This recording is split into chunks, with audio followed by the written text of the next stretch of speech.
বিসমিল্লাহির রহমানির রহিম। আসসালামু আলাইকুম। কেমন আছেন সবাই? চলে এলাম নতুন একটা ব্লগ নিয়ে। তো সকাল সকালই নুডলস রান্না করে নিয়েছি আজকে নাস্তার জন্য।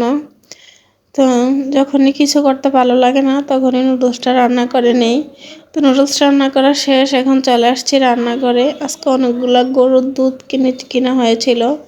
তো আমি সবসময় গরুর দুধটা একটু বেশি করে কিনে জাল করে তারপরে বোতলে ভরে রেখে দেই। তো এখানে আমি সবগুলো দুধই একটা বড় পাতিলে দিয়ে দিয়েছি, আর ছোট পাতিলটা ধুয়ে কিছু পানিও দিয়ে দিলাম। তো এখানে আমার মাসকাবারি বাজারটাও চলে আসছে, আর সাথে কিছু কাঁচা বাজারও চলে আসছে। আর এখানে নিয়ে আসছিল দুটো মুরগি, আর সাথে ছিল বিশাল বড় একটা পাঙাশ মাছ।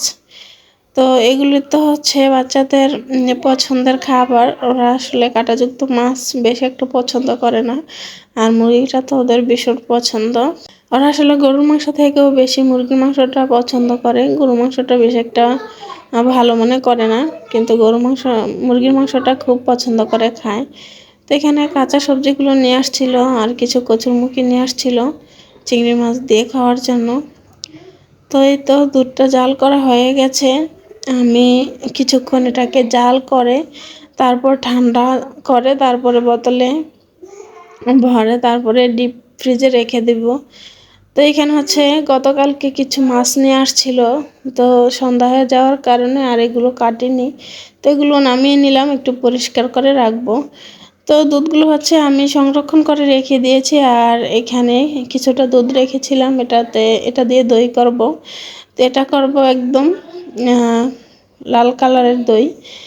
তো এই তো বাচ্চার বাবা সকালে বাজার করে দিয়ে তারপরে বাড়িতে চলে গিয়েছিল, আর বাড়ি থেকে আম্মু অনেকগুলো আম, কাঁঠাল অনেক কিছু পাঠিয়ে দিয়েছে।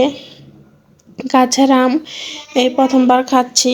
আসলে বাড়িতে থাকলে তো প্রথম প্রথম যখন দু একটা পাকে তখন থেকেই খাওয়া শুরু হয়, কিন্তু দূরে থাকলে এটা সম্ভব না, যখন পাঠায় তখন খেতে হয়।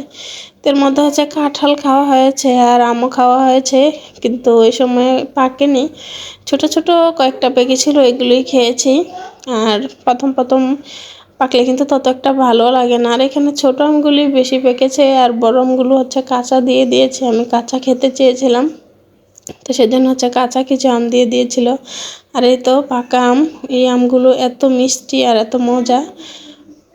তো এগুলো গাছ থেকে পড়েছে পেকে, সেগুলোই আমার জন্য পাঠিয়ে দিয়েছে। তো এই তো এই ছিল আজকের বাড়ি থেকে আনা জিনিসপত্র।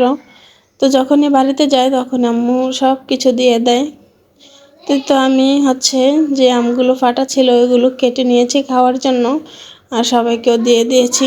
তো চলুন, ভিডিওটা আজকের জন্য এখানেই শেষ করছি। সবাই ভালো থাকবেন, সুস্থ থাকবেন, সাবধানে থাকবেন। ভিডিওটা ভালো লাগলে লাইক, কমেন্ট, শেয়ার করে দেবেন। আল্লাহ হাফিজ।